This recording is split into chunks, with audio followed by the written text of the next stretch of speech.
The Town of Los Gatos Planning Commission meeting of Wednesday, January 8, 2020 is now called to order. Please take a moment to silence your devices.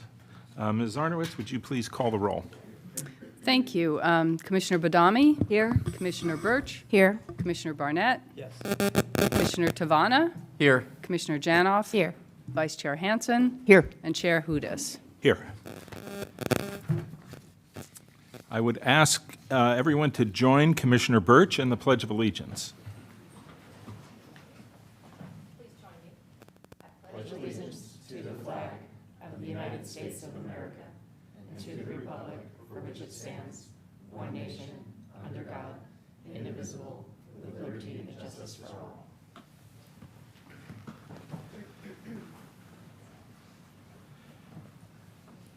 As the Planning Commission conducts its meeting this evening on behalf of the Town Council and residents of Los Gatos, we encourage active participation in the process, which is essential for democracy and critical to the work of the Planning Commission.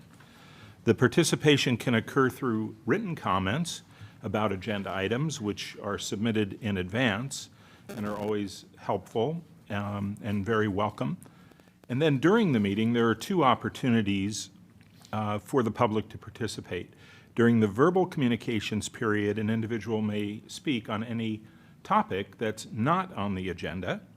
And during the hearing, of course, for a specific item, the public is invited to speak about those items that are on the agenda. So if you wish to address the Commission tonight during verbal communications or during the consideration of an agenda item, please complete a speaker card located on the back of the benches and turn the card into a staff member. And please print your name clearly so I can do my best. When you speak, I ask that you come up to the podium and adjust the microphone so you're speaking directly into the microphone. Please state your name and address for the record. And in fairness to all who want to speak at this meeting, it's requested that you limit your comments to 3 minutes. So now we are at the verbal communications portion of our meeting, and anyone in the public may address the Commission on any item not on the agenda. And I don't see any cards. That's not verbal, right? Okay. So seeing none, we will move on to the next item, which is the consent calendar. We have one item on the consent calendar that's acted upon in a single motion. And of course, before the Planning Commission considers the consent calendar, any member of the public or the Commission may ask that that item be removed from the agenda.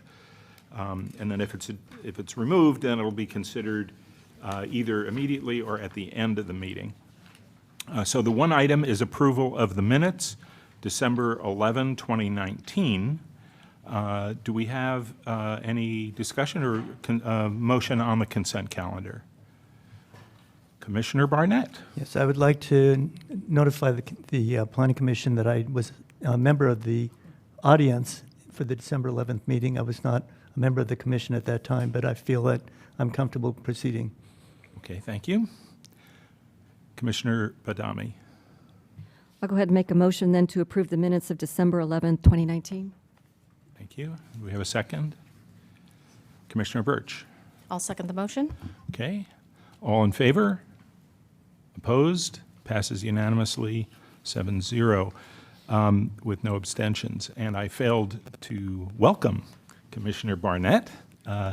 Thank you for volunteering your service on the Planning Commission, and we're very glad to have you a part of this, this public service.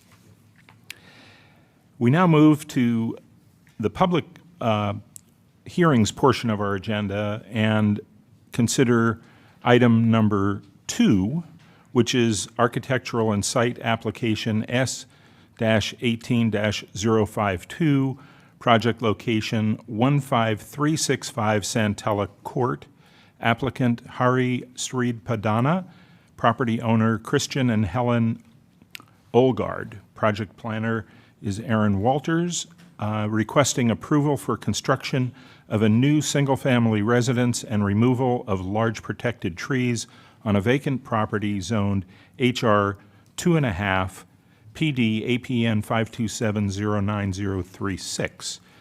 May I have a show of hands from commissioners who visited the property under consideration? Any disclosures from commissioners on this item? Okay, so I understand Ms. Walters is ill, and I understand that Ms. Arnowitz, you'll be giving the staff report this evening. Yes, thank you. This is an architecture and site application to construct a new 5,840 square foot, two-story residence in the Highlands planned development on a vacant lot there. Before you this evening also is a revised fence plan. You might want to note that was just handed out today, so it's at the dais for you. The reason the application is before the Planning Commission is to allow additional consideration of the hillside home, which is the largest in terms of square footage in the Highlands PD, although not in the immediate area, and also approaches the threshold for a visible home in the hillside development standards and guidelines. And so the project does conform to the standards and guidelines, and staff is recommending approval this evening with conditions included in Exhibit 3. So that concludes staff reports, and we are here to answer any questions. Okay, thank you. Are there any questions of staff from the commissioners?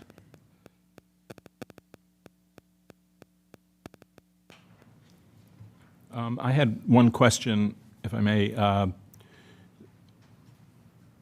Is the LRDA applicable, and is the proposed northern siting, which is an alternative, I believe, to what was in the development plan, is that consistent with the LRDA? It is consistent with the LRDA, Okay. and it is applicable. Okay, great. Thank you. And those are the only staff questions I have, so I'm going to invite the applicant to come forward, and the applicant will have 5 minutes to present the project, and then the applicant will also have an additional 3 minutes after we've heard from the public. Please just state your name for the record, and if you haven't submitted a card, I think we do have cards now. Thank you. Good evening. My name is Hari Sripadana. I'm the architect for this project.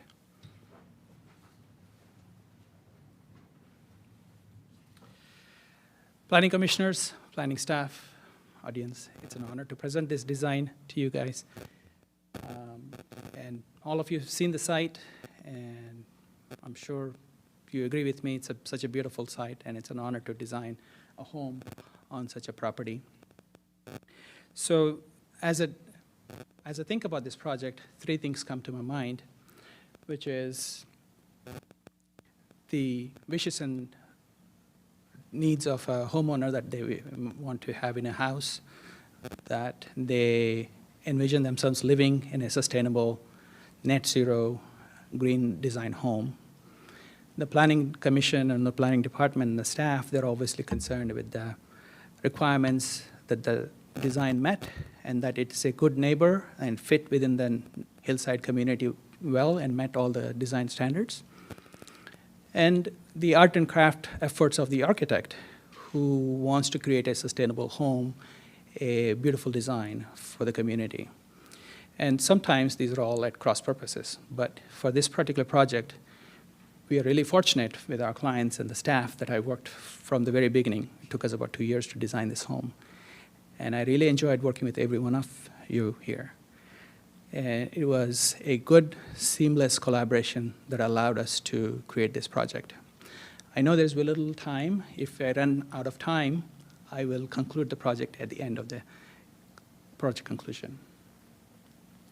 So as you can see, this is the terrain of the whole entire hillside and the town, that as you can see the contours.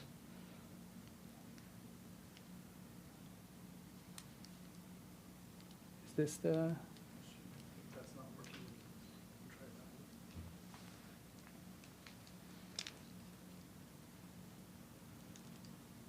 So as you can see, these are the flatter parts of the town, and these, as after the Short Road and the Blossom Hill Road, the town rises quite dramatically. And as the geological forces push these mountains up, the wind and the rain eroded them so that you could see this rolling gentle formations that made the terrain possible, which became a form giver for the design of a sloping and level sort of a terrain. And you can see the blue lines, which became also important for a visibility analysis, that after this site slopes down, it raises up gently and then dramatically falls down.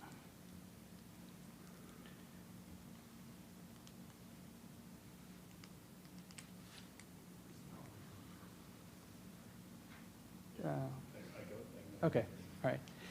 So as you can see, the same characteristics also follow the property. This is Centella Court, and that's the north direction. The property slopes down quite dramatically, as you might have seen at the site when you visited today.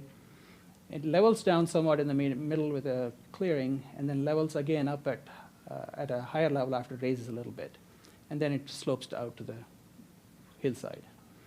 The LRD lines are on both sides, and the site is surrounded by dense, mature tree clusters and a steeper slope that define the LRDA. So taking all these measures into consideration, we came up with this solution of massing.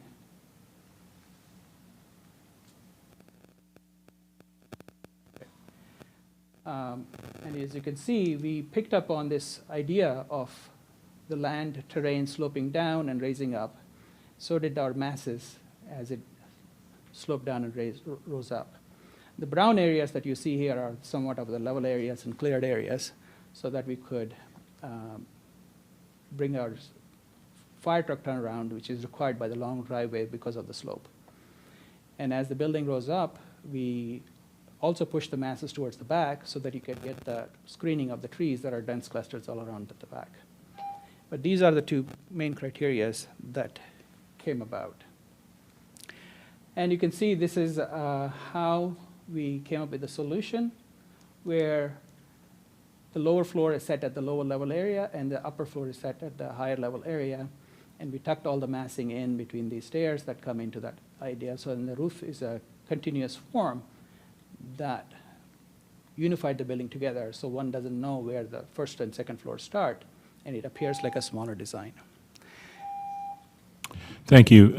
There may be some questions Yes. at this point, and then the public will speak, then there may be opportunity for other questions as well. Commissioners, any questions?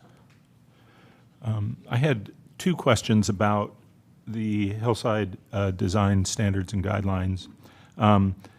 The first one, did you consider putting part, or a bigger part, I should say, of the residence below grade? So as you can see, we have put the substantial amount of property that could be below grade. But what set us for the level of the grade is the maximum height allowed already by cut and fill requirements of Los Gatos for the lower floor, which is 4 feet cut into the ground. And that's at the level at the lower level. And the upper level was set by the upper grade where the land rose up again. And because of those two, the building was already set back into the ground as far as it could be. Because it'll be exposed no matter which way, because the land terrain slopes out quite dramatically after the site. And the LRDA is limited in the middle. So you were balancing the amount of cut and fill Yeah. with the elevation of the property? We initially proposed another 2 more feet to be set lower, and then the town reminded us that you need to have at least only 4 feet cut, but not more than that at the garage entrance levels here. I see. A second question about the hillside design. I'm not as familiar with the materials that you've used as compared to some other ones. So in what way are these materials natural and consistent with the hillside design? Sure. I believe we have a materials board that we have submitted. I would be happy to, if you could circulate that between.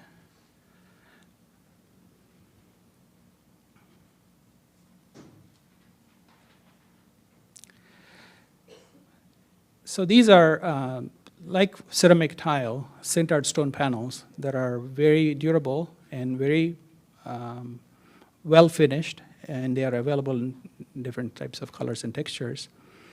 And these mimic natural earth tones and textures that we picked, which is similar to a rust color and a stone pattern. And these two are the major panels that we see on the property. Anything else is more of a dark bronze metal finish. And so all the colors are very low LRV, including the retaining walls that are exposed stained concrete. Okay, thank you. That's all I had. Yes, Vice Chair Hansen. I noticed that you are applying for LEED certification. What level? We hope to achieve LEED Platinum, which Okay. is an audacious That's- goal. But we have so far met LEED Gold standards with our current points. And as we proceed further along, there are additional points that we hope to secure and get to the Platinum. But we already achieved LEED Gold. What are some of the defining features that helped you get to LEED Gold level? There are a variety of factors. We are obviously using steel for the project, which is going to be all recycled material. The cement concrete plaster is going to have recyclable material in it as well.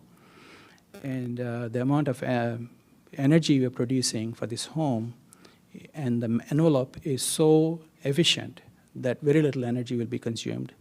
So there's a lot of credits that we achieve through that. And we have a live green roof on the roof, as well as permeable paving, which absorbs all the water. And as our civil engineers will explain, we are containing all the water within the property itself, so that it goes back into the ground and recharges the aquifer as naturally it would. And we also have a natural lighting, natural ventilation system, and even the pool we are designing the pool as an energy battery that could take the heat from the home when it's hot and cool the home when we need to, or vice versa. We're running the water underneath the solar panels to make the solar panels even more efficient. Okay. So there are a variety of factors we're thinking about. And I thank you for that. If I could ask one Sure. more question. I did want to ask about the trees. Obviously there's a tree report, but whenever we have the new houses built in the hills, Yes. there's usually a lot of trees that have to come down. So Right. I'm wondering if you can comment about that. Did you look at the best alternative from the trees perspective, as well as trying to get LEED Gold and get what your client wants? Yes, because when you're applying for a LEED certification, that's one thing that obviously they will take credits out of you for the trees you would cut. So we looked at it very carefully, and if you look at the driveway in the beginning, the reason it turned is to save the cluster of trees that are here. And all the trees that we plan to remove, at least 4 of them are not of good health. And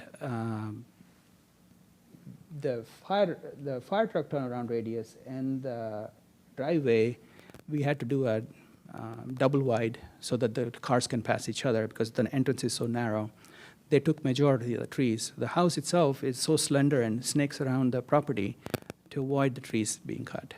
And so we did the most possible to reduce the amount of trees to be cut. And Thank you. If And I we're, may we're replacing the trees with 40 mature native California trees as well. Okay, thank you. If I may ask a follow-up, and maybe you may want to answer this later, but I walked back on the property again to take a look at specific trees, and I'm going to read the numbers of certain trees that I'd like you to comment on whether they are being saved or could be saved. 668, 669, 675, 690, and 691. If you want, you can respond to that later, but I'd wanted Okay. to give you a heads up on those, and I can Okay. give you the Sure. list of those. So, Okay, I would be happy to. okay, thank you. Other questions? Okay. Thank you. So, yes, Commissioner Barnett. Am I correct that the siding material is not reflective of light? That may have been your comment. Can you repeat that question again? The siding material that's proposed. The is not siding material? reflective. It's non-reflective? The building material? Yes. Yeah, it's not. It's a It's very not- low LRV value. It's not proposed to be painted. No. Yeah. That's the permanent color that would always be there. Okay, thank you. So I'm going to open this to the public now. I have a few cards, and first one is David Weissman, and then Lee Quintana.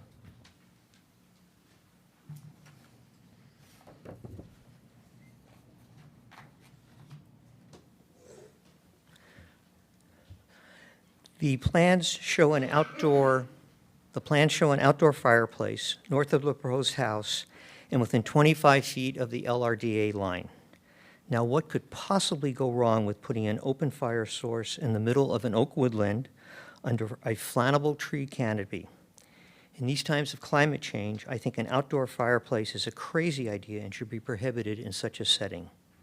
Number two, in the visibility analysis from Solenda Way, the proposed house has a surface area with 24% visibility. That's pretty close to the threshold of 24.5%. How close, you might ask? Well, just an extra 20 square feet close. But even so, I was surprised to see that in their analysis, the architect included as part of the total surface area, the ground level deck on the east side of the house that significantly juts out beyond the house's outline. I guess that in this analysis, with so little room for error, any way to increase the total surface area would be important. This deck extension should not be counted as part of the total surface area in such a calculation. Otherwise, why not count a flagpole, an antenna, a satellite dish, or 2 false chimneys that stick out and have no contribution to the visibility of the structure?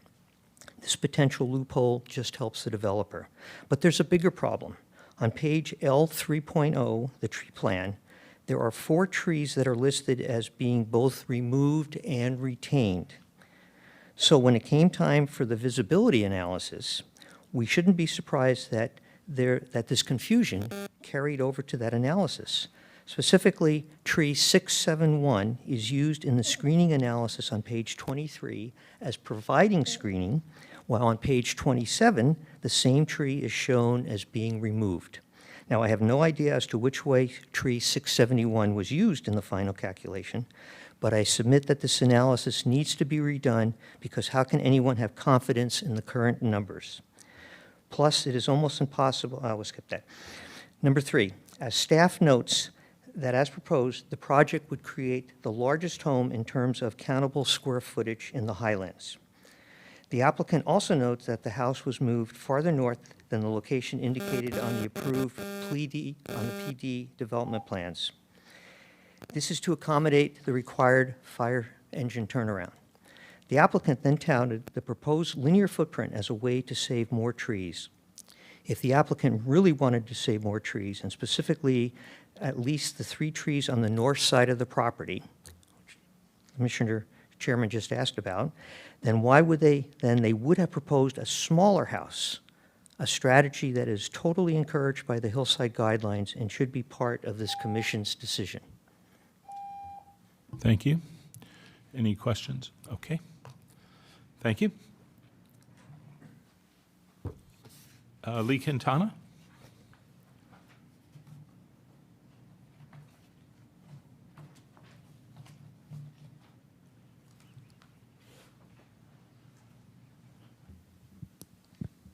Lee Quintana, 5 Palm Avenue. Compared to the project that you saw at your last Planning Commission meeting for a Hillside House, this house is far and away a better designed house for a hillside. My comments are going to be with the caveat that I did not have the opportunity to go up and actually look at the house itself or see the story poles or look at it from the design areas of the town. However, in my opinion, it does appear to be a house that is designed to fit into the hillside and to follow the topography of the hillside. And I believe that the below-grade area was used to set the house into the hillside, not as many houses have been used to both set the house into the hillside and expand the square footage, thereby increasing the grading considerably. I do have questions about the trees, looking at the model and looking at the plans as to whether, in fact, it does meet the 100-foot fire safety requirements. I applaud the fact that it's a very sustainable house. The staff report indicates that they're considering water harvesting and gray water use, but I think I heard the architect say that those are included in the design, so I'm not clear on that. And I agree, the first thing that I looked at was that the visibility is so close to the required that I just wondered whether there was a way to reduce that visibility somewhat by, I think there's an area of the house that is quite tall that has 15 or 16-foot height in the room, although the plans were not really clear on that, easy to read anyway.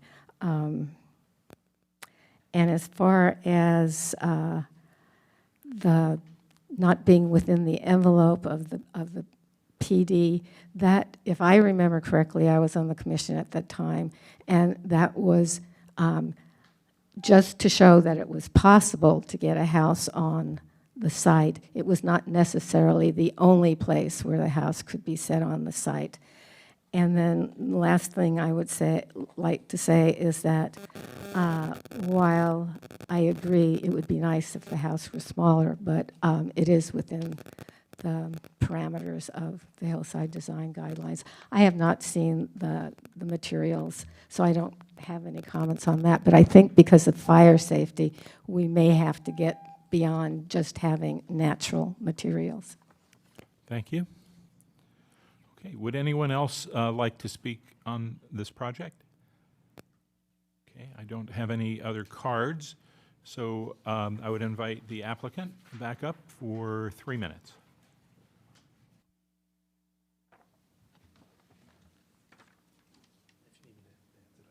Okay, if you could, please.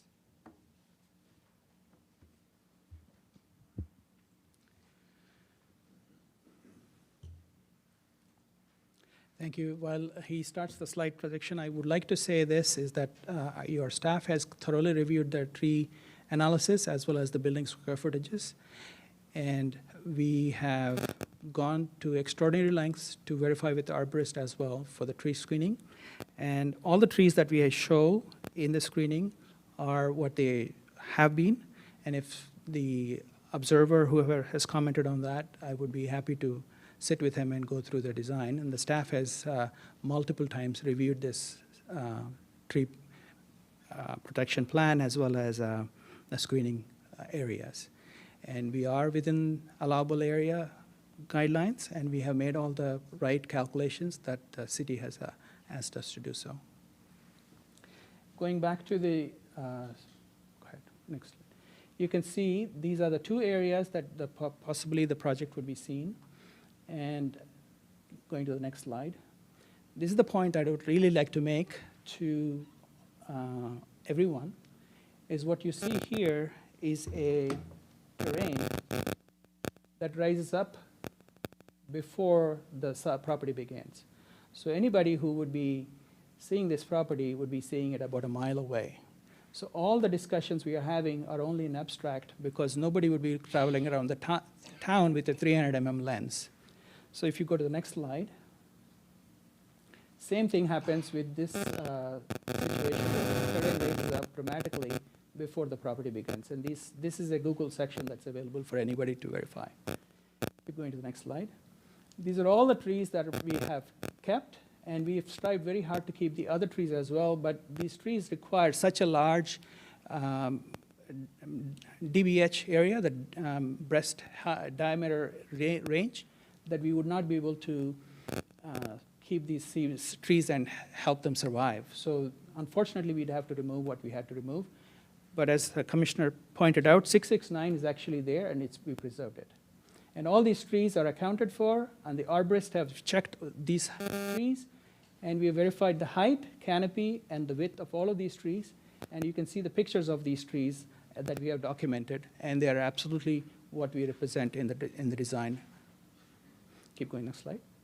And as you can see, these two pictures are from the Blossom Hill area, and these two pictures are from Celinda Way area. If you go to the next slide, please. This is all the screening that we have calculated for. Only a small portion of this building would be seen with a 300 mm camera. Next slide, please. And so this is only the small portion of the building would be seen with the dark materials that nobody would be able to see because they're very low LRV values compared to these homes. Next slide, please. And this is what you see with the naked eye. Nobody would be able to see it closer than that. And I would like to leave you with that impression because nobody walks around with a 300 mm camera. Thank you. There may be some questions. Yes, Commissioner Janoff. Yes, thank you. You mentioned in your earlier discussion that you were replacing the trees removed with 40 additional trees. Can you comment on slide number 11, if you would go back two slides? Would we be seeing any of the 40 new trees in this view that would represent more coverage? Yes. Can you point out where they may be? In this be? specific area, we are planting 3 mature trees, and a lot of trees are planted on the other side as well. But any more than that on this side area, it's impossible because they're so dense. And so even this coverage will be very much dramatically reduced. Just to follow up, please. Could you be more specific with your pointer with respect to the trees behind the house? So your Can you go back one more slide out of the site plan? Yeah, one more. So there are trees that we are planting, 3 mature trees that are planting right here in this clear area. And there are quite a lot of trees that are planted in this area as well. But because this area is so dense, we do not have, and then we are planting some trees in this area as well. So that's the extent of what sunshine they can get. So what I'm getting at, with back to slide 11, which is a little bit easier to see the impact of a structure relative to the skyline. Oftentimes, when we approach the hillside from these viewing positions, what you wind up seeing as you get closer to the property isn't the elevation of the house, but it's the roof line that you see quite visibly above the tree line at certain points. I actually I'm probably on that line from Celinda to your property, so I'm well aware of what happens to the skyline as these houses get sited at the very top. So my question again is, could you be more specific with respect to the highest elevations of the roof line behind it? Where might some of your 40 mature trees be planted? If you could show with the pointer, that would be helpful.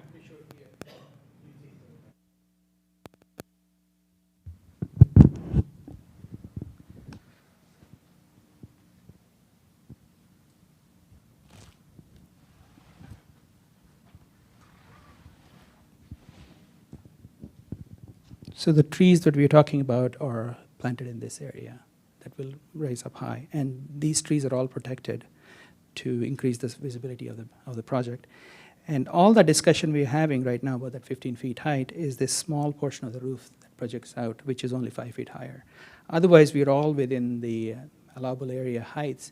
And this discussion we won't be even having because this wouldn't be considered a visible home because the 18 feet height of the roof is already applied to most of them. This small area of the roof that comes up is the part that we're asking for the visibility analysis. And so just to clarify, I'm looking at it from the Celinda viewing point.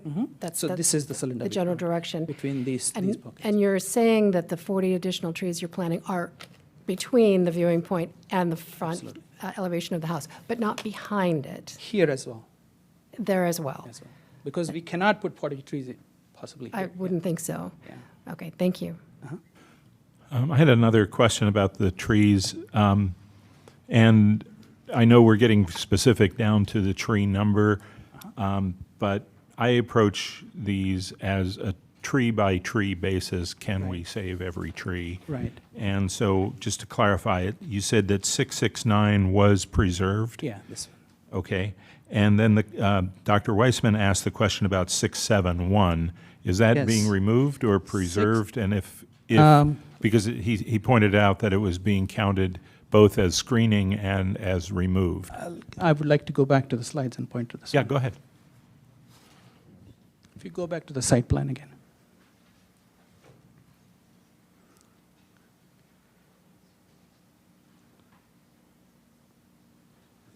Oh.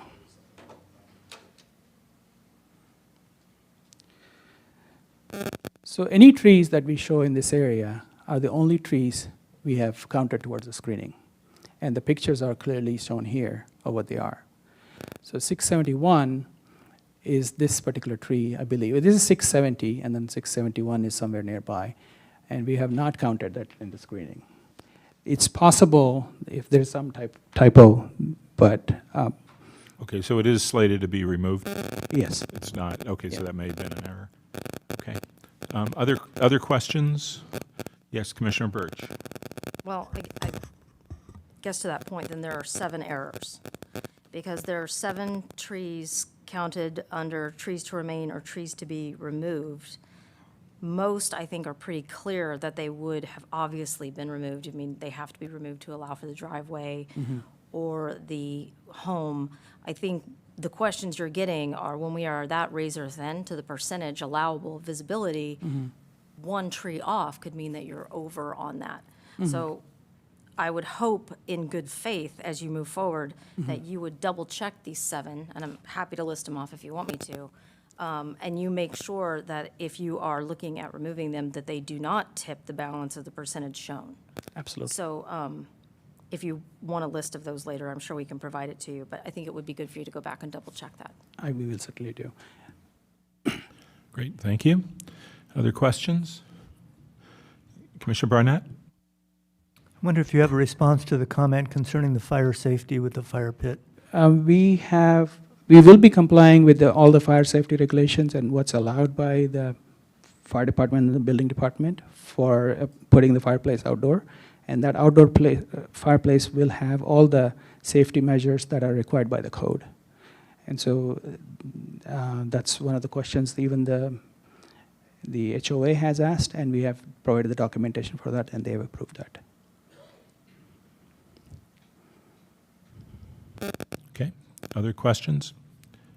I had a question about the live roof, which is an interesting feature and sounds like it accomplishes a number of objectives. My question about that is there significant maintenance required? And we know that this house is being constructed for these clients, and they will take good care of it as they put a lot into the design, but homes get sold later. I'm not that familiar with this type of thing, but how easy would it be for that to fall into disrepair and become a fire hazard rather than a benefit? So I can say to you from my own personal experience, my own house has a green roof, and it consists of not grass, but succulent plants. And these succulent plants actually stop the fire because they are so thick with water that they actually are used and are meant to be considered a fire retardant. The fire department actually approves them as one of the fire retardants. The maintenance part, you would have to weed them occasionally, and that's always the case with any green roof, but that weeding part is no different than mowing the lawn. It's actually less because you would probably have to weed it every 3 months to 6 months and not every 2 weeks. Okay, thank you. I had another question about the geothermal. We haven't seen that very much in other projects. How complex and how deep do you have to go to get the geothermal effect, I think, of 60 degrees F? So we have 2 ways of doing geothermal. One would be doing a horizontal loop, which we have along for the driveway. That would be a lot more economical. But we're also looking at a possibility of going down as we drill the piers, because we'll be drilling the piers at least 16 feet below ground. Some of these, depending on the amount of energy needed, would need to go 30 feet, 40 feet for them to get the amount of surface that they would need to contact the earth. But both options are possible. I see. So it's part of the normal construction Right. process, you incorporate that in the Correct. piers. That's really interesting. And okay. Any other questions? Okay, thank you. I'll now close the public portion of the hearing and ask whether commissioners have any questions of staff. Yes, Commissioner Badami. With respect to Dr. Wiseman's comments with the deck extension, does the project meet our view analysis standards? Our analysis of it was that it did, so I don't have a specific on the deck being part of that, whether if the deck weren't there, that would have been a question for the applicant, but whether if the deck weren't there, something would have been behind it anyway, so, but our analysis was that it did meet our standards for the view analysis. Thank you. Yes, Vice Chair Hansen. Related to that question, I'm trying to remember from the last time we went through this. When we do a view analysis, it's done by the applicant, correct? And then they have to show it to staff, That's correct. and that you check their methodology. That's correct, and yes, So it follows the guidelines for that as well. do we have any kind of notion of like standard deviation of error? You know, because it is very close to the limit, and so if there was an error in calculation, then it could put it over. But at the same time, we don't want to be holding applicants to a higher standard than the one we put out there. So is it typical with these kinds of things that there could be a range of error, or are we fairly confident that the numbers we've seen are correct? We were confident in these numbers, so I guess it would be, again, it's before the commission. If the commission feels that it's too close to the 24.5, that's up to the commission as well. So we don't know exactly. I don't think we have an exact number for the, the tolerance, the margin of error, as you're saying. But we do know they follow the procedure that we've outlined, so. That's correct. Okay, thank you. Other questions? Yes, Commissioner Badami. So again, if the Planning Commission wasn't comfortable with a possible margin of error, but they're still within it, the burden of proof is on the applicant. So if we had an issue with it, they would go to council, and it's within the guidelines, so is that? Am I correct? Burden of proof is applicant and Correct, it ends? and the plans are conditions. The plans have to represent the project accurately. Okay, thank you. I don't know if the attorney has anything to add, but he seems to be nodding. I'm nodding, and I guess the other issue was the tree issue. I mean, the staff report is clear on, I think it's page 3 or 4, that exactly the trees that are going to be removed, and you have conditions for every tree will need a tree removal permit. So those are the ones that are coming out, even though there seems to be with one of the sheets clarification, but that shows exactly the trees that are going to be removed within the staff report and the conditions of approval. Thank you. Vice Chair Hansen. I should ask this of the applicant, but since you reviewed the plans. So the house is currently, the height is 22 feet, and where 25 is allowed unless they're over the view. But I thought I heard him say that that there's only a small portion of the roof that was more than 18, because the mitigation would be if they were over the view to make them be at 18 feet. But I think what I heard him say is most of the house is already at 18 feet. Is that correct? That is correct. There's a kind of small piece that's at the top of the roof. It's kind of like a bird's nest or a sloping piece that's slightly higher. That's the small portion that is over that, Okay, thank you. over the 18. Thank you. Okay, other questions or comments or motion, or how we'd like to go next on this? Commissioner Birch. I'll go ahead and start. I want to compliment the design.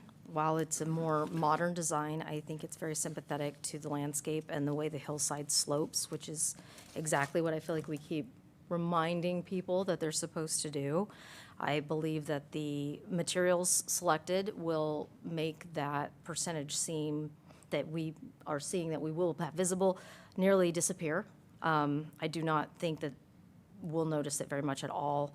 I do think it's unfortunate when you are that close that somebody wasn't more diligent on verifying the trees to be removed or to remain, only because it does wind up bringing a question in people's minds about that percentage. However, as I looked at them and just mapped them out, they were clearly items that were sitting in the middle of the home or the drive, so therefore, they're not to be remained, and I do not think that they were probably shown on any image illustrating the visibility. I'm going to support the motion. Again, I think the design is very sympathetic to the hillsides, and I'm extremely impressed with a home that is going for LEED Platinum. That's very commendable, and hopefully something we see more of. Commissioner Janoff? Yeah, I would concur with Commissioner Badami's comments, and I would also like to say it's a rare and pleasant experience to see a design come to us that doesn't try to exceed the cut and fill standards, and I truly appreciate that. And I'm also happy to hear that the plantings will include trees behind the house, so that continues to obscure the overall skyline of the hill. And I was a proponent of the modern structure that's the neighboring property. And I think it's nice to see another home come into that neighborhood that reflects a more modern aesthetic. And I do think it's very, very sympathetic to the hillside contours. And so I will also be supporting the motion. Okay, we are lacking a second for the motion. Do we have a second? When it's made. I didn't make a motion. I was just Oh, saying I'm I sorry. would support I'm sorry. the application. I wasn't I'm so way ahead of bold this. just yet. Okay.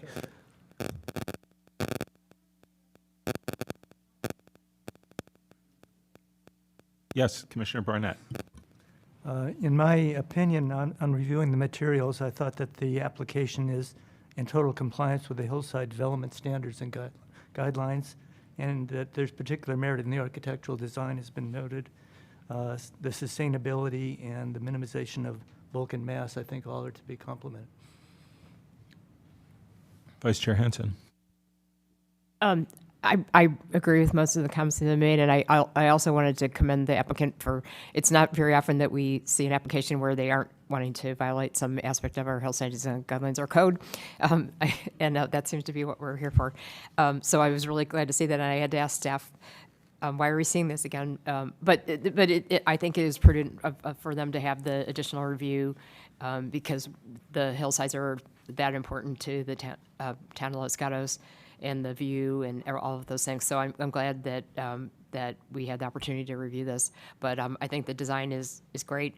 The consulting architect had no problem with it. It looks terrific.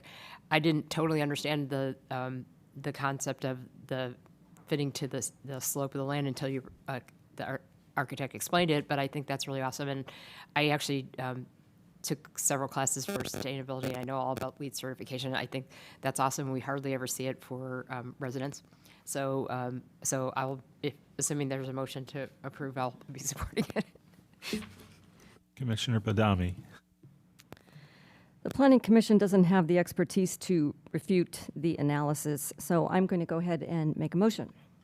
So I move to approve architecture and site application S-18-052, requesting approval for construction of a new single-family residence and removal of large protected trees on a vacant property zoned HR 2.5. I can make the required findings for CEQA. I can make the findings for compliance with the hillside development standards and guidelines. I can find that it's compliant with the hillside specific plan. I can make the finding that it's in compliance with the approved plan development. And these considerations were made in review of architecture and site application, section code 29.20.150 of the town code. Okay, thank you. Now do I have a second? Commissioner Tavana. I'll second that motion. Further discussion? Okay, I think yes, Commissioner Barnett. I'm a newbie, so forgive me if I'm off course here, but the conditions of approval need to be incorporated into the motion. Is that done automatically? Yes, you could include those also. That's a good point. Thank you. So maker of the motion, is that included? Yes, I believe it's automatically included. Okay, and seconder? Second. Okay. Very good. I will call the question. All in favor? Opposed? Passes unanimously, 7-0. Are there appeal rights? Yes, there are. The decision of the Planning Commission is appealable within 10 days to the Town Council and the Clerk's Office, and with fees paid. Okay, thank you. So with that, we are ready to move on to the next item. The next item is actually a number of changes to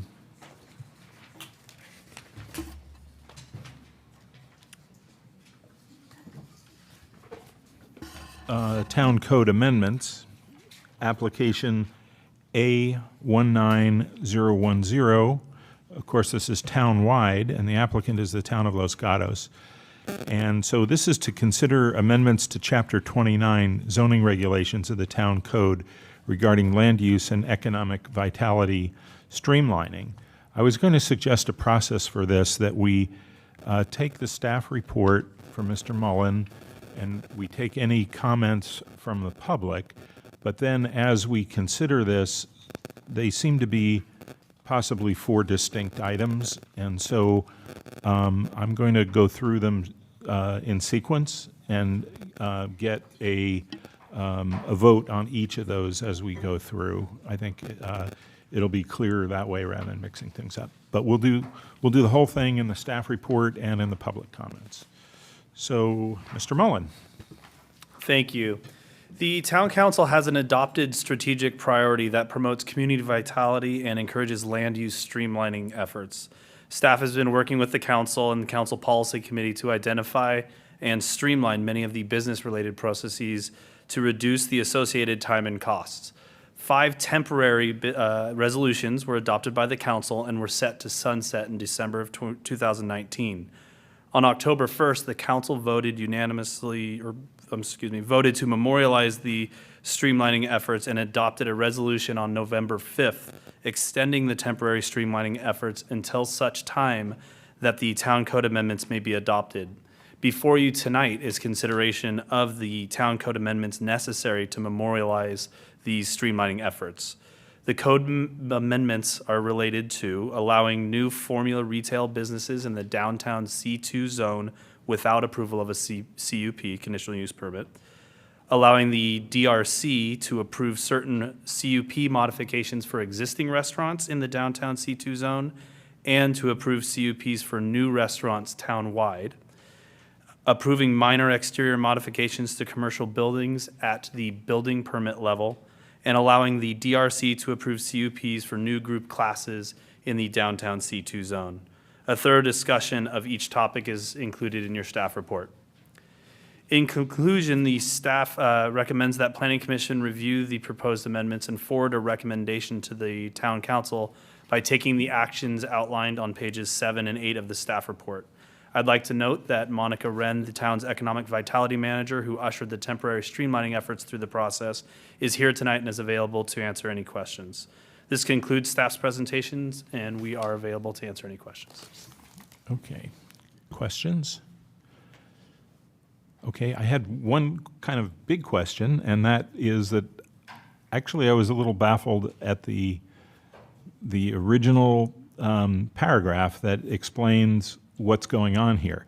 So, to be clear, memorializing these streamlining efforts means making them permanent. Is that correct? That's correct. Permanent by changing the town code. Okay, and so why is there also the language that says until such time that town code amendments may be adopted? So there were 2 separate actions by the council. The first was to, because these resolutions were sunsetting or expiring in December of 2019, the first action was to vote to see if they wanted to memorialize these, how they wanted to act on each of these. They voted to memorialize them. The second component on November 5th was to come back with a resolution which hadn't been prepared for the first meeting. And that resolution then extended those temporary resolutions until such time that the town code could be updated. Okay, thank you. I'm going to move to public input at this point, and then we'll come back for more staff questions. Then we'll go kind of one by one. So I don't have any cards. I do. Bob Kaya, McCarthy Ranch.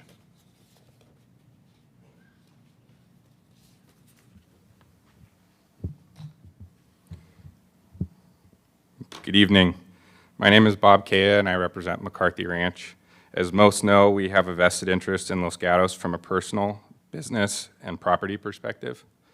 By way of the Planning Commission's, Town Council's, and staff's leadership, we have seen noticeable progress toward the revitalization of downtown Los Gatos, and are here tonight to full-heartedly encourage the Planning Commission to recommend to Council that the town permanently adopt all of the currently temporary resolutions before you this evening. To boot, I'd like to provide 3 specific personal examples of these resolutions working toward the town's strategic initiative of being open for business.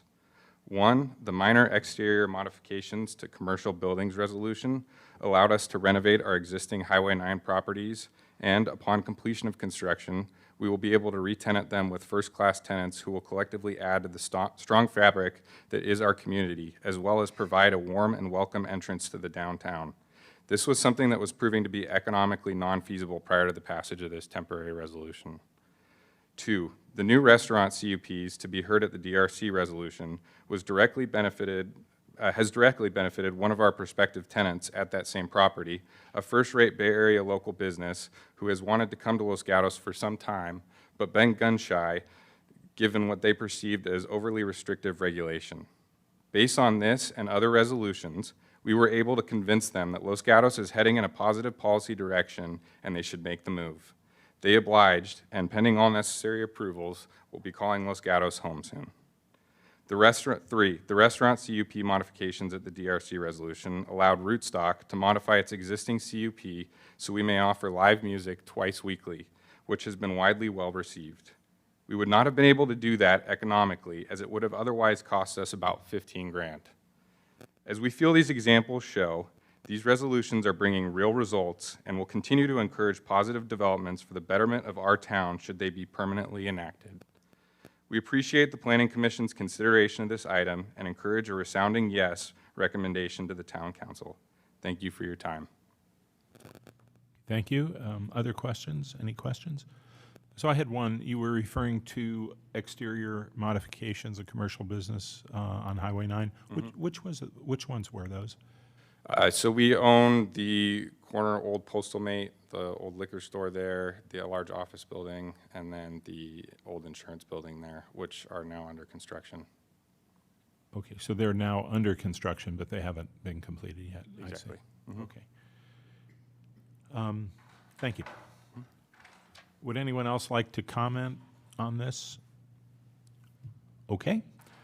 So I will now close the public portion of the public hearing, and we'll consider each of the 4 individually. And so let's first talk about formula retail business in the downtown C2 zone. And so this is specifically talking about formula retail in downtown C2. So are there questions of staff or comments on this? Vice Chair Hansen. So I just want to make sure I understand it.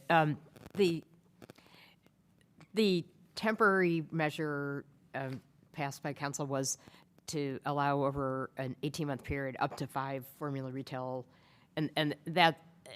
but what we're being asked to consider now is to allow any unlimited number of formula retail as long as it's not greater than 6,000 square feet. Is that correct? The first part of your question was that council was allowing up to 5 to come in before staff had to bring the item back for review with the council, not necessarily stop the resolution, but give them an opportunity to review the impact. Okay.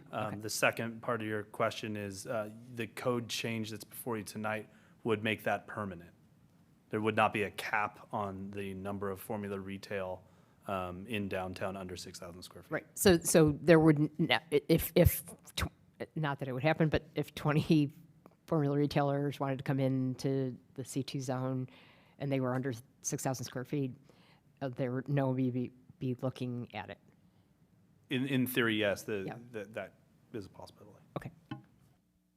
So as a follow-up to that, I am having a little hard time with the term memorializing because what was approved was 5 in 18 months. So we're not memorializing 5 every 18 months, correct? What we're making permanent is unlimited number every month in perpetuity. Is that right? Correct, until, if the council could direct staff to, if there becomes a concern, council could direct staff to look into a future code change, but yes, the answer to your question is yes. But that's what the law would be, is that we could take any number of them. That is correct. And if any time council felt there were too many, they could always put a moratorium on them and make changes to it. But this change would not have any cap or any review of formula retail. Okay, so if I could maybe just follow up to that, since it seems to be a pretty dramatic change, what has been the outreach? What's been the reaction? And we heard from someone who's a developer. Probably there are landlords that have opinions, but there are also key independent retailers in this town some of whom have been here a very long time and are struggling. What's been the outreach and what's been the reaction from them? So with this portion, and I'm going to defer to Monica in one moment, with this portion of the application where the planning has taken the lead, the outreach has been through social media blasts and posting our normal methods. Monica's done additional research or outreach that I'd like to let her summarize. Okay, thank you. So I guess this is Monica Wren, Economic Vitality Manager. Really at a high level, what we've seen is we've seen a big change in how people shop. We've seen a big change in how tenants will tenant a space, the size, the merchandise, the location. We've done extensive work with the brokerage community, with the property owners, with the businesses themselves, and all of them are actually very much in favor of this. So what we see now is something like 12 vacancies on North Santa Cruz. So if there were really a line of formula retailers that were looking to infiltrate or to take over downtown, I don't think we would see that vacancy. There's a formula to almost every formula retail, for the lack of a better word, as to where they want to locate. So just dropping into a center of a main street doesn't necessarily fit almost ever. So we're seeing Williams-Sonoma close. We all know that. We have potentially 1 to 2, maybe 3 of our formula retailers that we have now that will be closing in the next 4 months. And so those have not been made public, but we do know that. We know that based on market trends. We know that based on our information coming forward. So having all of that information and working with the council and working with all of the stakeholders, what we found is, hey, let's be a little more dynamic. Let's try to open up the ability to see what can happen. You know, possibly we do know Sephora's coming in. That's a new formula retail in a new location. And we know that's going to bring a lot of action. That's going to bring a lot of people we call it retail synergy. So a lot of other people who want to be located around that are now going to look to Old Town. So I would say the outreach has been extensive and the support of it has also been very favorable. Could you maybe comment on I know the developers and the landlords, yes, but we do have some retailers that have been independent retailers that have been here a long time that are struggling. Have they participated? Have you heard from them that they're in support of formula retail coming into the downtown? So in conjunction with the chamber, I send emails out, probably 3 to 4 emails regarding every single one of these issues before the staff report's written to go to council, to invite them to the council meeting and to follow up with what the action was, understanding that independent business owners are very busy and they don't necessarily have the time. The ones who have come to our meetings at the chamber have all been in support of this. Independent retailers know that their business alone does not bring the masses. So they can appreciate that when there is a draw, be it a formula retail, be it a restaurant, be it some sort of service business, when there is a draw, they are going to do better. So of all of those that I have talked to, they have all been in support of this. Okay, thank you. Other questions? Yes, Commissioner Badami. I don't have a question, but just a couple of comments. In regards to, for example, Sephora coming into the Old Town, I have to wonder about the impact that it's going to have on a similar existing business that's been there for at least 5 years, and that would be Blue Mercury. So I'm kind of worried about some of these formula stores. In fact, to me, the CUP process allows community participation as to the needs and types of businesses that would shape and serve the town. And I kind of worry about a saturation of formula businesses and that it would take away from the uniqueness of our town. And to that respect, even though some of this is to streamline costs and time, typically formula can absorb the costs of a CUP. So those are some comments I have in regards to formula. Thank you. Commissioner Tavana. I was going to echo some of those opinions as well, but I guess I would say over in the 18-month period, only 3 new formula retailers have been taking action so far. Can you comment on who those 3 are? Correct. So actually what we saw was an interesting dynamic of where kind of formula replaced where formula was, because there is a place that they want to be. Really, the new one is Sephora, and then the other one would be AT&T, because at one point, the walking company was considered one of our new ones, but then they moved into where the Gymboree left and closed. So in turn, they replaced like for like. And I would just say a couple of things. One is both businesses that were mentioned by the commissioner are both formula retail. There's another makeup store 2 doors down from the other. Oftentimes you will find that they purposely cluster together because something you can't get at one, you get at the other. It's no shock that Athleta joined our community shortly after Lululemon did. In another community, they actually share a common wall because they know that the market's the same. And so a lot of times that competition is healthy and it actually creates a stronger shopping base for all of the stores involved. And maybe that's not the case all the time, of course. If there's a business model that's not strong and a stronger competitor comes in, we can see that one closes. But if it is a formula, they have that kind of greater role above them making those decisions and making the choices based on their market area and based on their shopping area. Okay. Yes, Commissioner Tavana. I guess as a follow-up, is there a procedure in place to determine what formula retailers are acceptable or not acceptable, or who's allowed in and who's not allowed in, or what does that process look like? Sure, so there is not something in place for that, and the CUP process that's in place for formula retail is actually not there for us to choose or to allow a specific business. It's really about the use. So the choice, the discussion is this use allowed? Is this use appropriate? It's not about the specific company, and so we can't make those decisions based on the company, and that's why we find when we create the CUPs, they have to be broad enough that another company can replace them because they do run with the land. Thank you. Commissioner Janoff. Are we in discussion? Yes. Okay. It strikes me that vacancy is worse for the town than bringing in a retail that may be a large formula retail. I'm excited about Sephora coming in. But it seems to be that it's an experiment worth trying because the town is going to benefit from a more active and vibrant shopping experience, and I think that one of the terms used in the report had to do with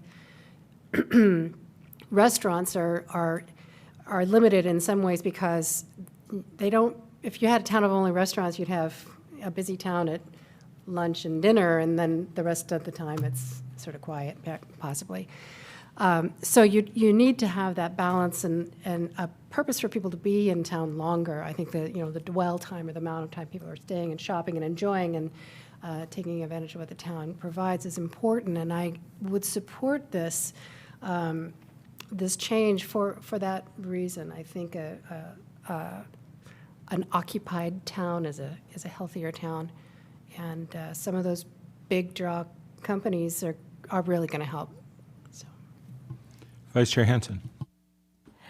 I was going to say that I really appreciated Ms. Wren's comments. It gave me a lot of confidence, and we had previously, a couple years ago, been asked to view a presentation on the future of retail, and it was really dark and dismal in terms of what's going to happen. So I think, and for many, many, many years, we've had our businesses complaining about how hard it is to change their business or do things in town. So that being the case, I think there is one thing that is sort of a checkpoint. It's the 6,000 square feet thing. So for that reason, you're not going to see Walmart, wanting to be in town, or if they do, there's going to be a checkpoint to evaluate it. Under 6,000 square feet, I think that's going to help. As I'm kind of asking Ms. Run, I think the kinds of retail, the size thing will be a good indicator. You're correct, and there was kind of a caveat in that original resolution that you, of course, could recommend to the council that continued, and that was that that if a company came in and asked to join several spaces, that it would need a conditional use permit, or it would need review. So, for example, like you're saying, if a large company came in and said, "Hey, we want to take over, this entire building and make all of these suites a Walmart or whatever it is," they're probably going to hit above that 6,000 square foot mark. But there are some things, if you're feeling some discomfort there, that you could certainly bring to the council's attention.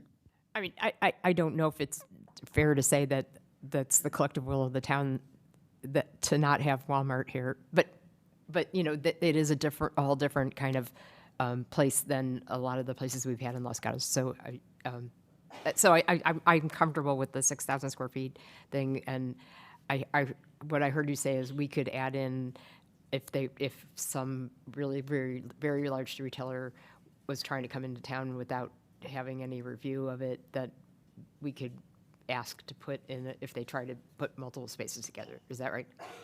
That's correct, and I think it's important to note that we often do that internally. If there is something that we really feel like this is out of the norm, we have a company asking to all of a sudden take over an entire block before staff would not be comfortable, approving that. I think that's something that we would definitely bring to the bodies. Okay, thank you. Maybe add one comment. I don't know very much about retail. I'm not even a very good shopper. But I have been around the town a while, and I do remember there was a lot of controversy about this subject when the CUP for formula retail was enacted. And so I'm kind of shocked that we haven't had any reaction here to it, and we haven't even had a single item. And I also am thinking that myself, I didn't really even understand the language very well in what went out. So the memorializing, what does that mean? The fact that we're talking about not memorializing the 5 every 18 months, but we're memorializing something different, or we're enacting something different, I felt was a little bit unclear. So I actually think that it would be, in my opinion, it would be hasty to pass this on at this point without making sure that we've heard and people have had the opportunity to weigh in on this, as it was such a hot topic a while ago. And so my feeling is that I'd like to leave this one open on a continuance with maybe better wording of what we're doing in the outreach, and make sure that we have the opportunity to hear from people on this one. That's just, my opinion on this, and that I think this is, anything to do with the business and the vitality of the downtown is something that I'm very passionate about, but I also am kind of very surprised that we haven't had that reaction, and I wonder if it may have had something to do with the language and the clarity of what we're going to do. Yeah, Commissioner Birch. So in the last year, based on some job-type related issues, have done a lot of work researching retail and where retail is going, how other jurisdictions are now adapting to that. And I'm probably going to be the first one to tell you here, I am enthusiastically behind what we're doing. Retail is changing drastically. It's no longer necessarily completely about going into a store even to buy. Oftentimes, if you go, you look, you like it, you may go somewhere else and then buy that item online. So what's happening is, as we all know, our land prices are not going down. Smaller companies are having a very hard time meeting lease costs or other such issues. And I realize that financially that's not our purview to worry about, but what it does lead to is you see vacancies, and the more vacancies you have, the less people come into town, and it becomes a cycle that is actually building on itself. By lessening this restriction, and just so everyone knows, Los Gatos is known for being notoriously difficult for retail. So by backing off a bit on this, and 5,000 square feet is not very big. So we're not inviting in a West Elm or a Home Depot. These are smaller businesses anyway, but they're businesses that have the financial backing to be able to be slow for the first few months that they're here. But they're names that are recognizable enough that when people come to go shop at that place, they will then continue walking. They'll see something else, a store that they've never heard of down the street. And again, that becomes a cycle that builds on itself. If this was just open-ended and anybody could come in at any size, I would not be for this. But when you really look at what it takes to build a store and just basic code requirements of what has to be in that store to support it, we are not talking about large stores.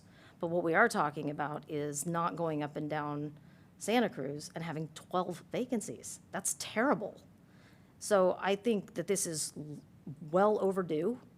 I think that other developers are going to start seeing this and begin speaking to their clients who are looking in our neighboring jurisdictions, which we're seeing are very alive and vibrant, like you said, not just at dinner or lunch, but they're vibrant. And they're going to start suggesting to their clients, you know what, Los Gatos has got some programs going, you should come talk to them, see what you think. And I think we're going to see a vast difference in this town. So I understand what you're saying about some of the wording, but I don't know that I feel like we could hammer that out right here and still send that on with confidence. So I don't have the expertise to really know, but I do know that we have some folks who've been very loyal to the downtown and have operated businesses for 20 years. And I would hate to see this go in and then be surprised by this. And because those were some of the same people who were opposed to the formula retail coming in previously, and maybe they're enlightened now, and maybe they're going to be perfectly fine with all of that. But I feel like we owe something to them in terms of communication.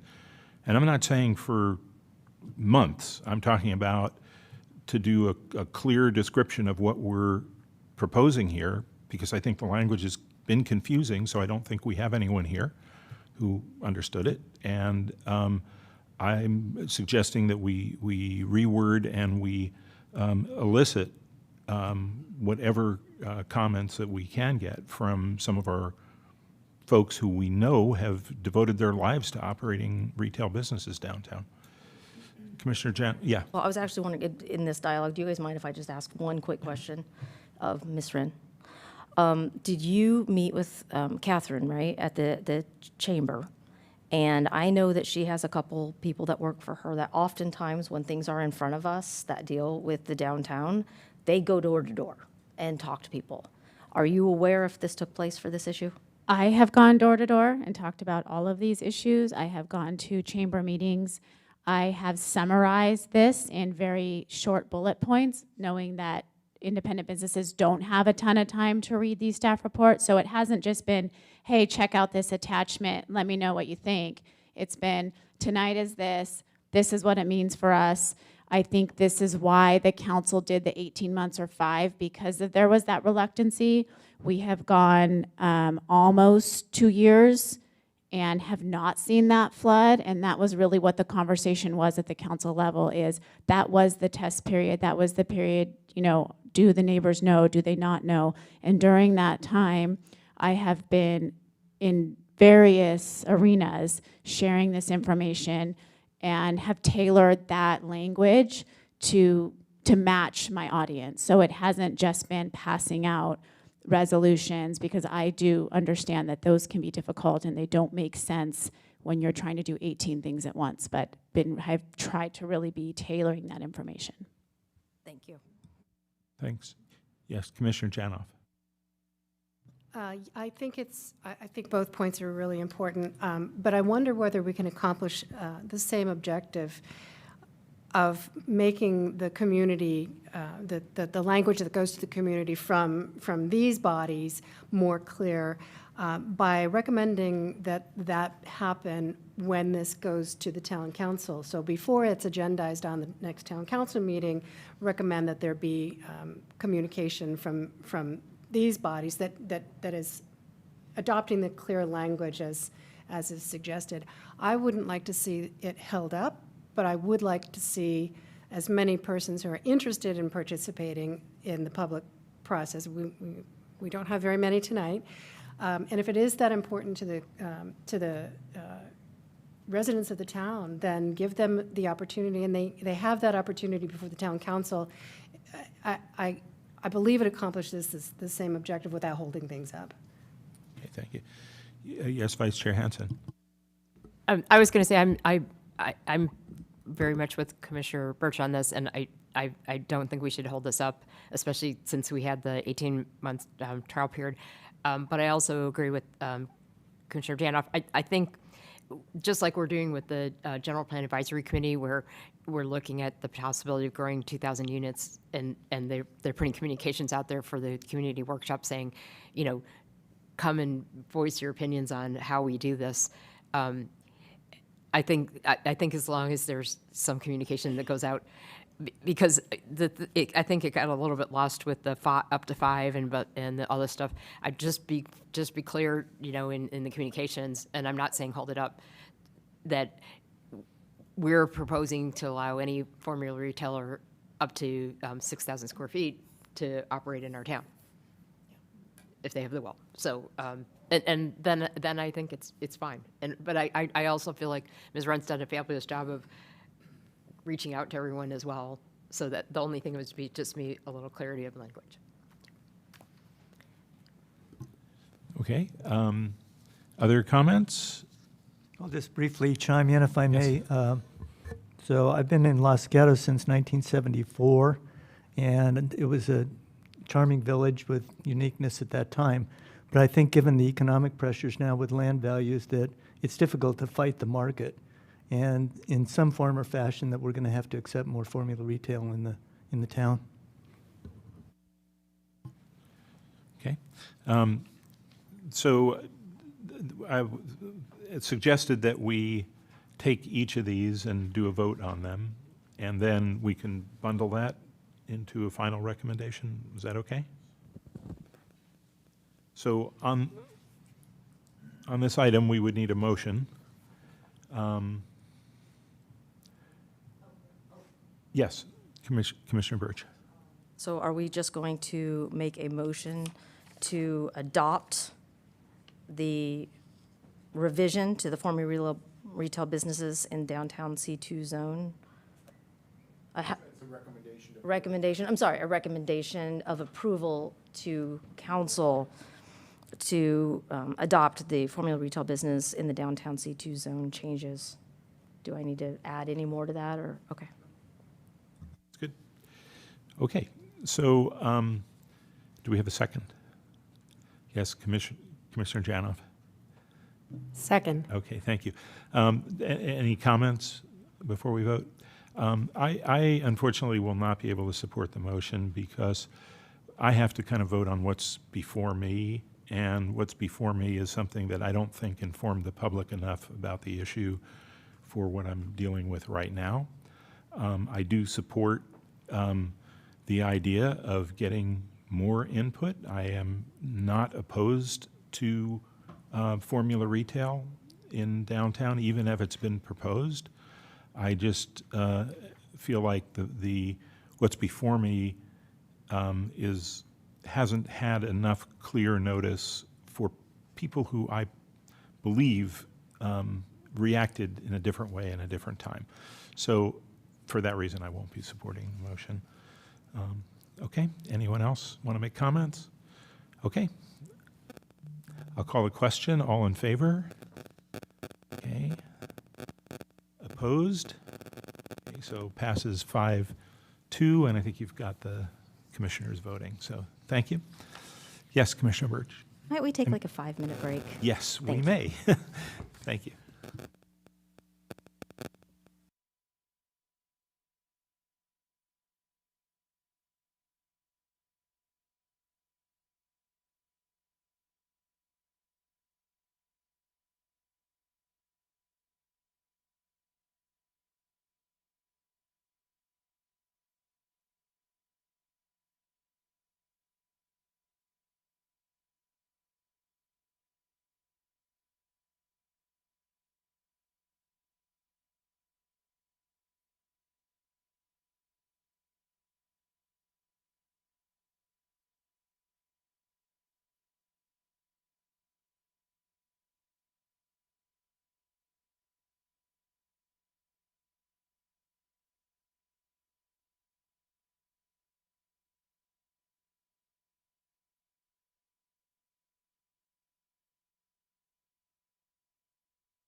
Let's get started again. The next item in the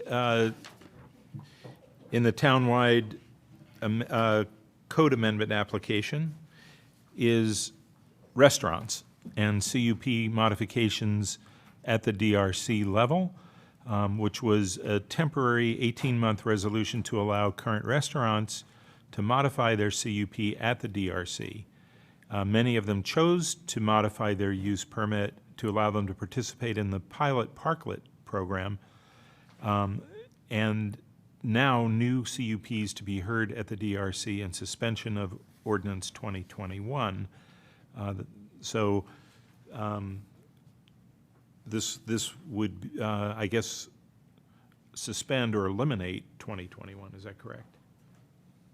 This change would eliminate 2021. Right. Okay. So any comments about or observations about how that's worked for restaurants?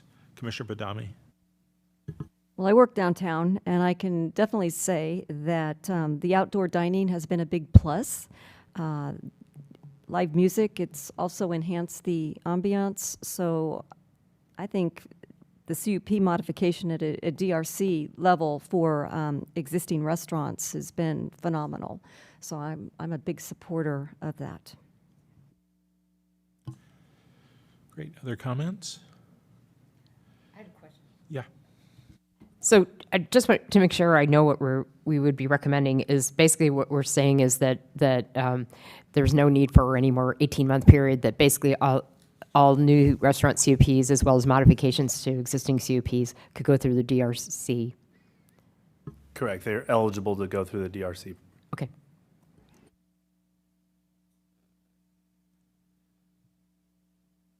Commissioner Birch? Is there anything that would make them need to come to the Planning Commission? Something that you feel that DRC would not cover in the scope?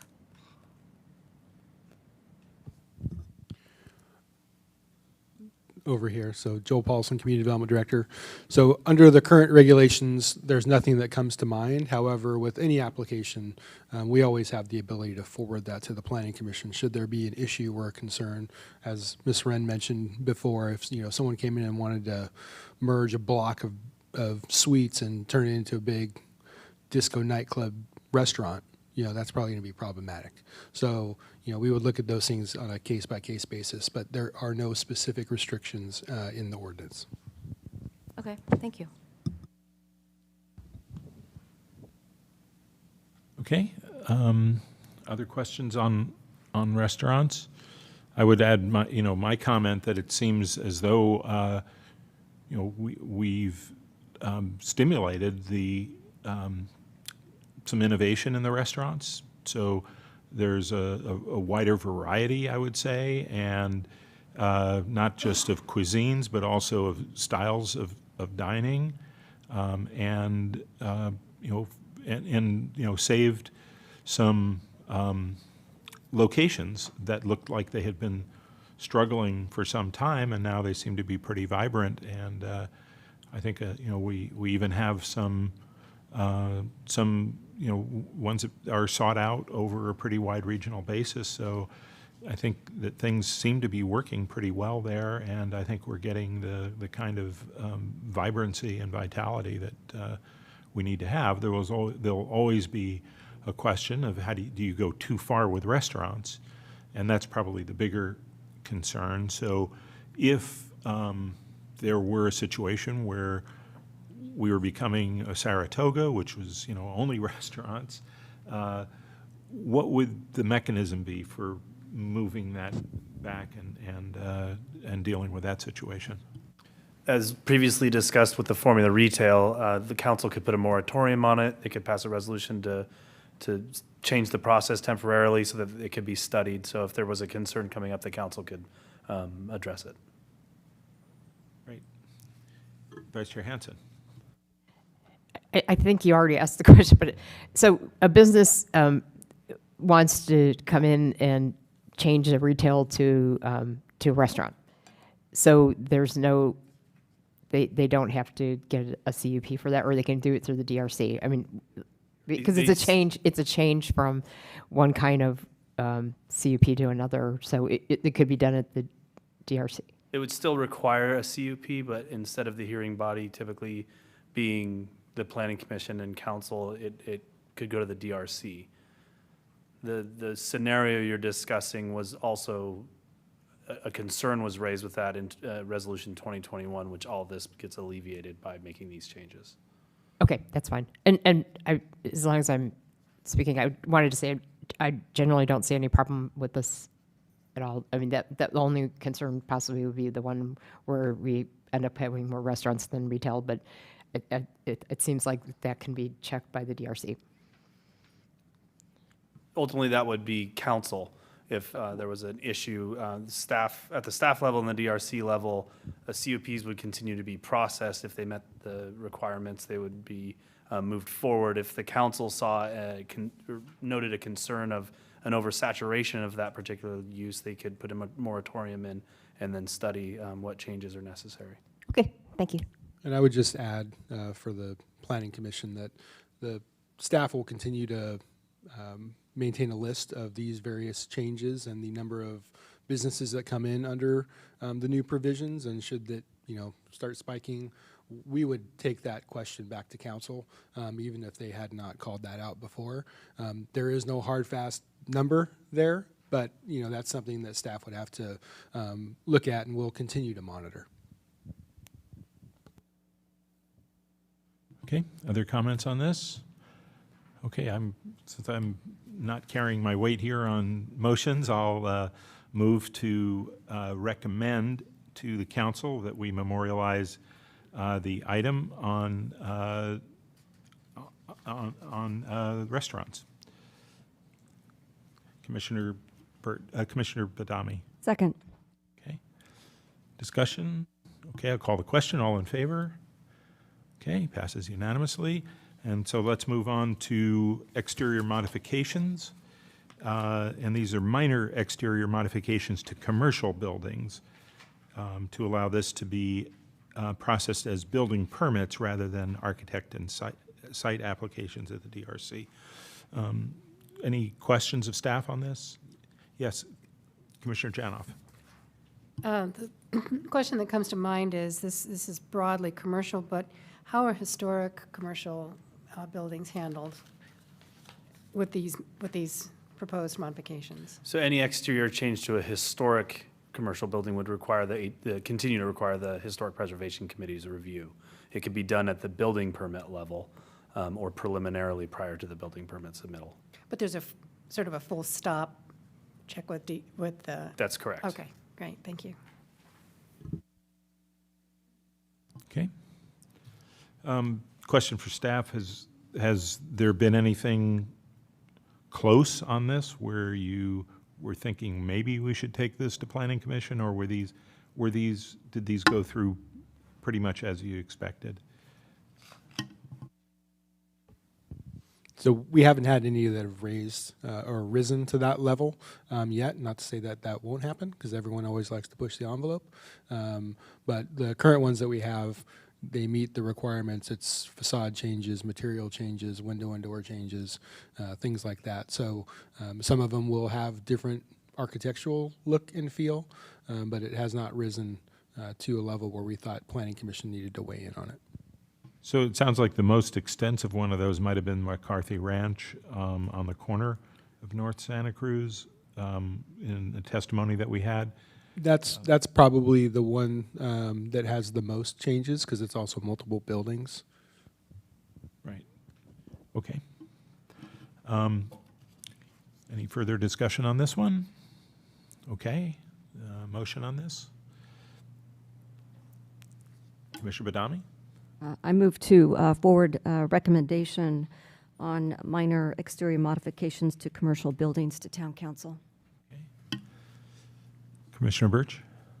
I'll second that. Okay, further discussion? Okay, all in favor?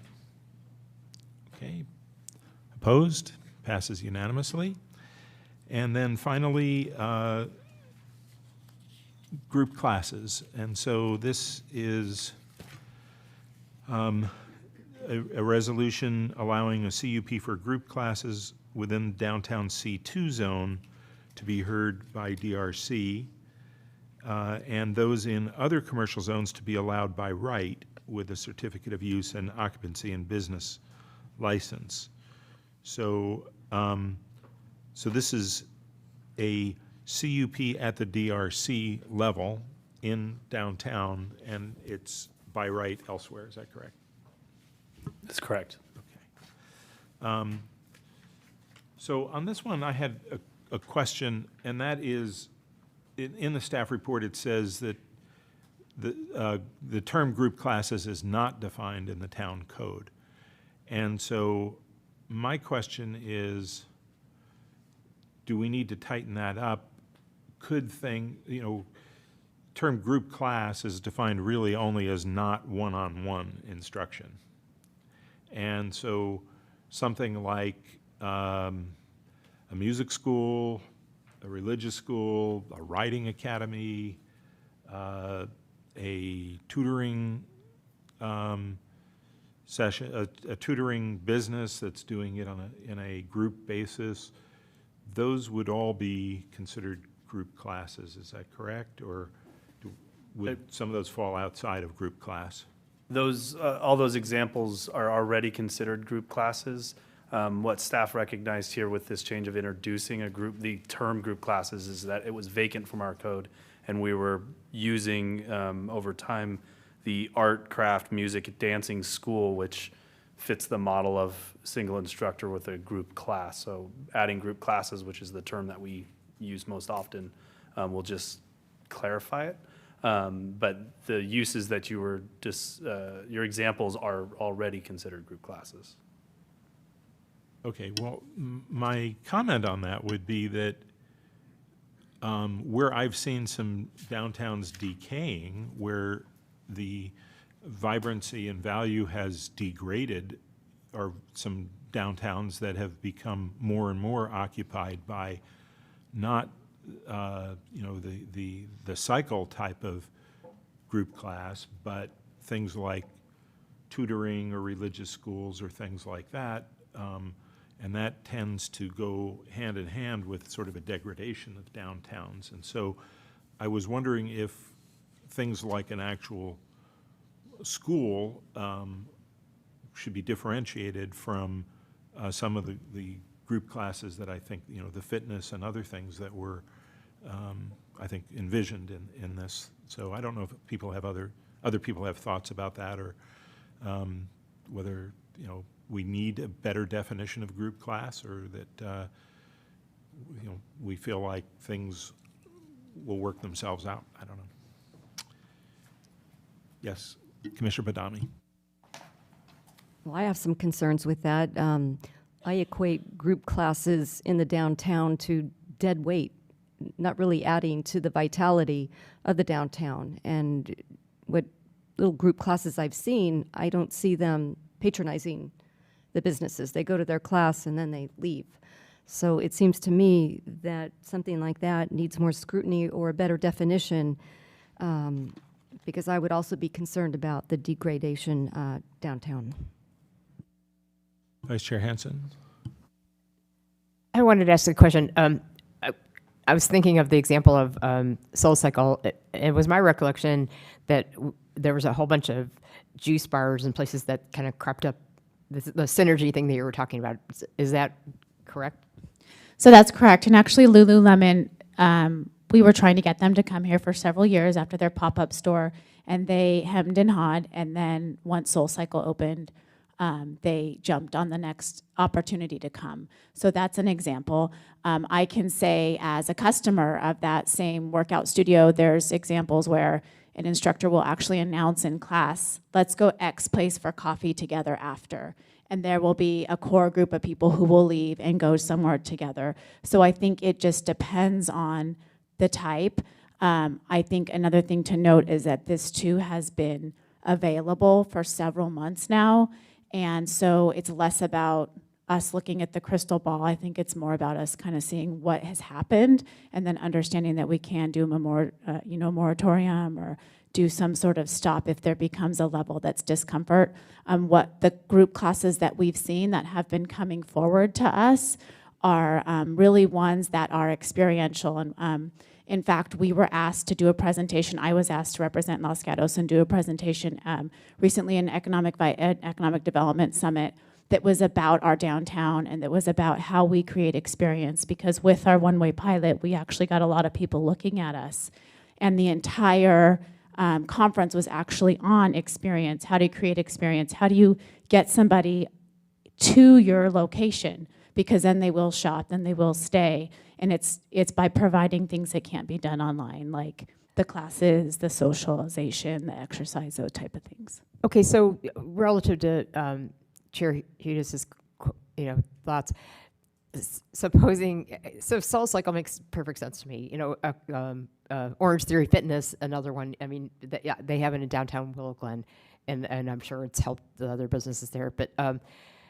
But if you think about like a Chinese school or something, that's only catering to a very small percentage of the population, doesn't really have synergies with anything else. I mean, where do you draw the line on that? I mean, I guess it gets approved at the DRC level, so you would presumably talk about those issues for downtown anyways. I have two thoughts on that. Versus, of course, it's the use of group classes. But for me, people equals synergy. So if people are coming, regardless, especially if they're dropping their kids off and they have an hour to kill or 2 hours to kill, or maybe they're dropping off a spouse, or going to dinner, maybe it is a language class and then they're waiting somewhere, they're going to meet the person after. I just think anything you can do to get people here, to get people understanding that this is a town that offers something for everybody, the more successful we'll be across the globe. I mean, every store downtown is not for every person, and we know that, and I think that's why it is important to encourage a mix, but that happens naturally. And so for me, I think, heck, if we can get people down here, somebody is going to buy something else or discover something else or stay a little longer. So that's, for me, it's people equals synergy. Okay, thank you. Commissioner Birch.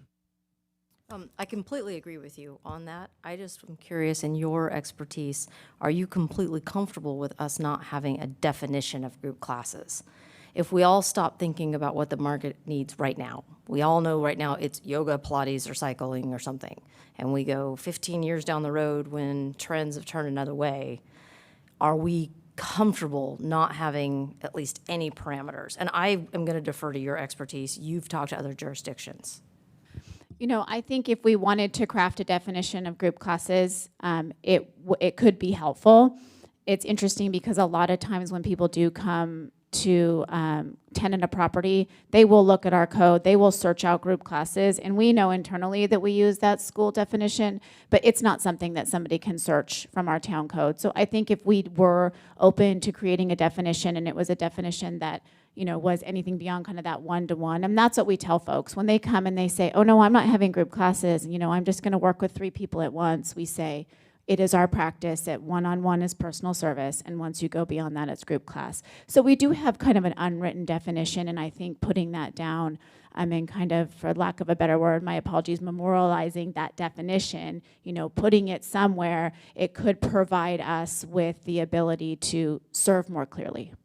Yeah, I would think so too. Without slowing down process, I just would maybe recommend that we do something. Just knowing we don't know where the service or class market is going to go in 15 years, at least it gives us some kind of parameter to fall back on. Vice Chair Hansen. I was of the understanding that we also have a process for schools. And so I wondered if it would be clearer if we just said, because there is actually a definition proposed in the ordinance for group classes being not one-on-one instruction. But you could also say it's not a school as defined in our code, because we have a specific definition of what a school is, like a public school or And to address that question, there already is, for traditional schools, the term I'll use, so public school, high school, those kinds of things, private school. That's a separate use from group classes and Right. is administered differently. The group classes, how we've used that term internally, but applied it to the art, craft, music, dancing schools, really looking at these specialty type classes, so dancing, music, or in this case, exercise. not a broad-based multidisciplinary education. Correct. Okay.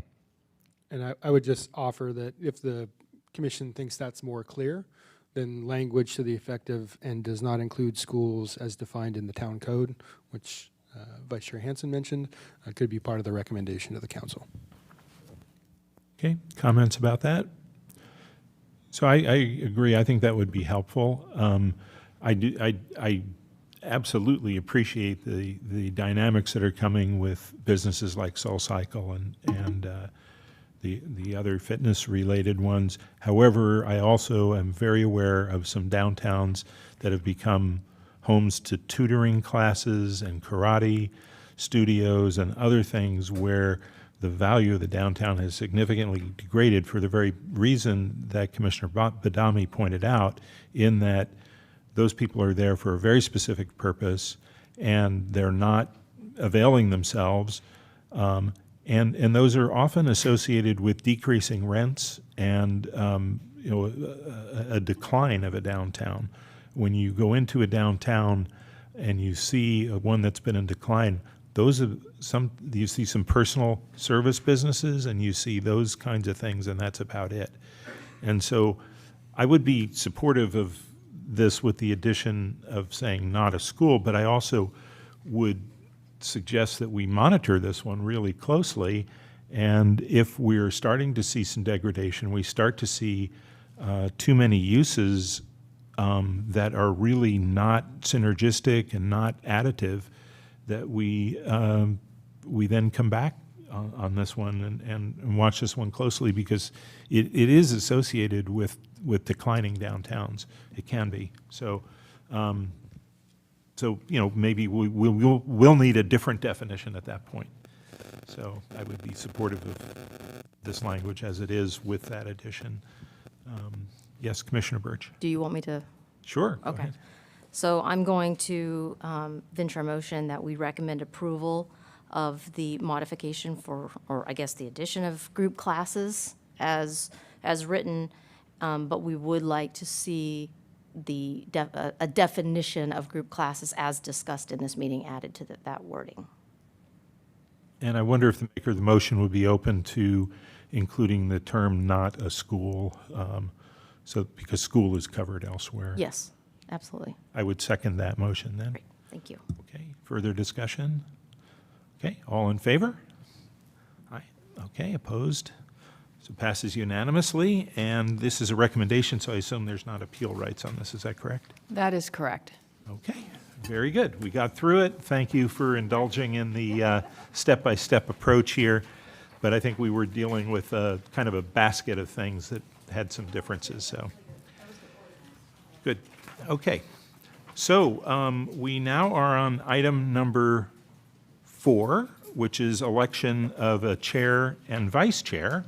Since we are in 2020 and my time has expired, and so I would like to kick off the process by nominating or recommending the election of Vice Chair Hansen as the chair next year. It's been a pleasure serving with her, and I am struck by her commitment and her enthusiasm and her knowledge and her ability to do multiple things. So I think she would be an excellent chair, and so I would submit that as a motion. Commissioner Badami. Second. Further discussion? Okay. All in favor? Opposed? Passes unanimously. We have a new chair. Congratulations. Thank you, and I'd like to thank former Chair Hughes for his service, and I too enjoyed working with him this past year, and he has wonderful insight and really digs in and looks at the issues and helps us kind of make sure we're thorough and making sure we identify all the issues and keeping us on track, and it's been a pleasure to serve with you. So. Great. Well, thank you. Thank you for those kind words. The next item is election of a vice chair, and so traditionally this goes to the new chair to make some comments or recommendation on this. So I've had the pleasure of working very closely with Commissioner Janoff on the General Plan Advisory Committee, and And we found that we've worked really, really well together. And plus, I've been sitting next to her at Planning Commission, and I always appreciate her insight and knowledge of so many different issues and perspective. So I'd be honored to have to nominate Commissioner Janoff as our vice chair.